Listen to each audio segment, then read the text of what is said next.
Happening right now at noon, the Canadian border is officially back open to Americans. However, to get across the border, there are some requirements people must meet. And we're going to take you outside one more beautiful day before heat works its way back into the forecast. And the coronavirus vaccine could be fully approved by the FDA coming up later this month. However, this afternoon, what this could mean for vaccine requirements all across the country. Hi, everyone, and welcome to KREM 2 News at noon. It is good to see you on this Monday afternoon. I'm Laura Papetti.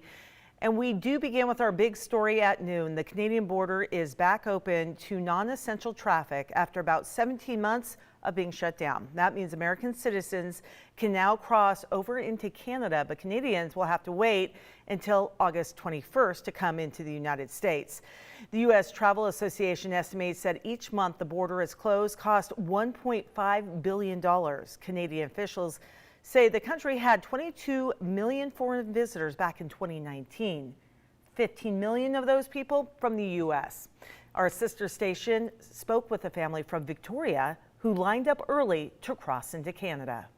We were just in Victoria, separated from all of our family and most of our friends for a year and a half.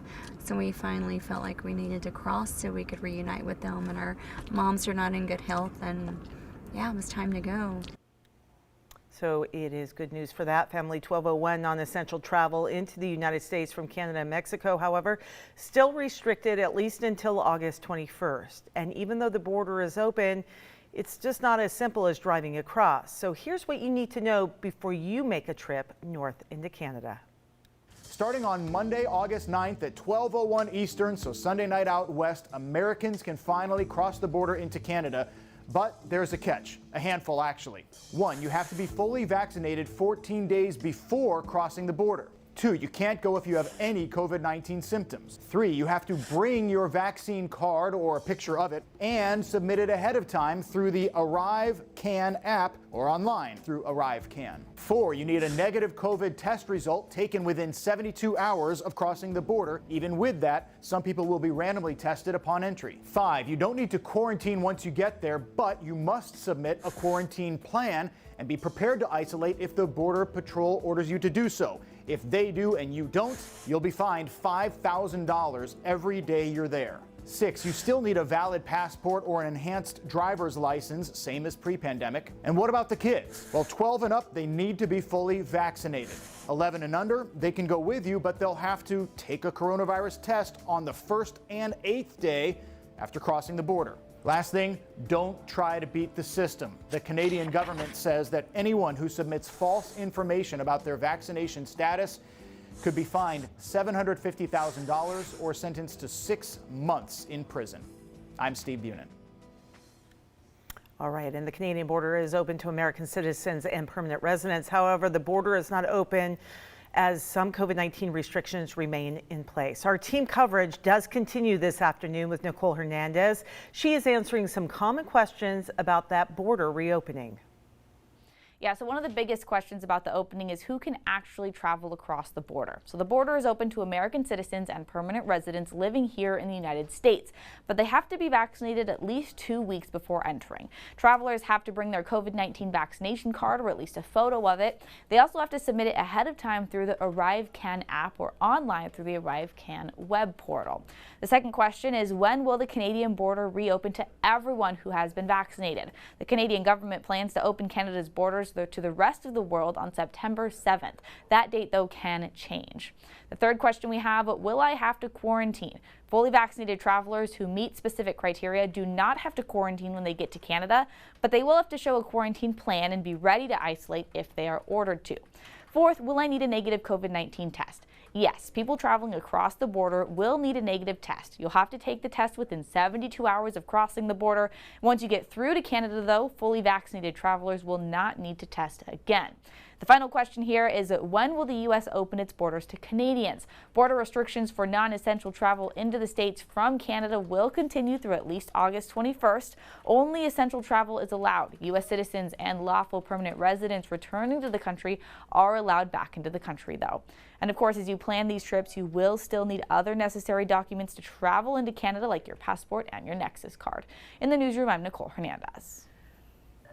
All right, Nicole, thank you very much. Taking a live look outside again on this Monday afternoon. A little bit hazy, as you can see out there. And earlier today, we had some significantly foggy conditions. Meteorologist Jeremy Legoo, he is live in the Outdoor Weather Center. And Jeremy, I was out driving. It had to be about 5 this morning, and there was so much fog out there, but it's kind of cleared up now. Yeah, a few things here, Laura. First, blame yesterday's rain.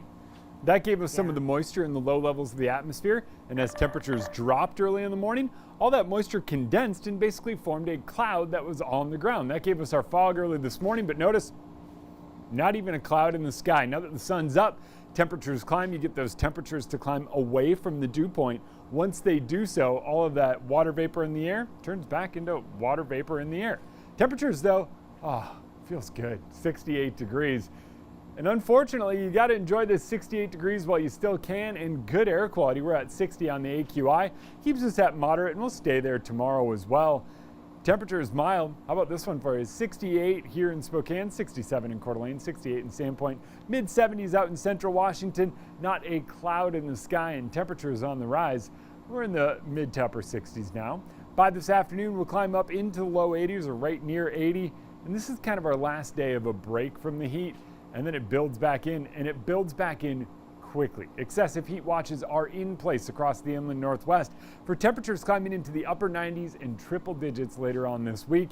Coming up in your full forecast, I'll walk you through just why we have so much confidence that the heat is back. All right, my friend, thank you very much. And we do continue with breaking news at this noon hour. Governor Jay Inslee is expected to make an announcement regarding COVID-19 vaccines within an hour. We're expecting that announcement at about 1 o'clock. Now, in terms of masking, the governor is not expected to update the current guidance that recommends everyone, regardless of vaccination status, wear a mask in indoor public spaces. The country's top infectious disease expert, Dr. Anthony Fauci, says that he is hopeful the FDA would be giving the COVID-19 vaccine full approval by the end of August, which he predicted would lead to more mandates like Inslee's. So again, a lot happening here. We will be carrying that press conference live on KREM.com and always on the KREM 2 mobile app. And again, that is scheduled for 1 o'clock. And speaking of COVID-19, the cases nearly tripled in Ferry and Stevens counties over the last 2 weeks. Health officials in Northeast Washington are now requesting a strike team from the State Department of Health to help support their efforts in fighting COVID-19. All this and much more in 3 Things to Know coming up next.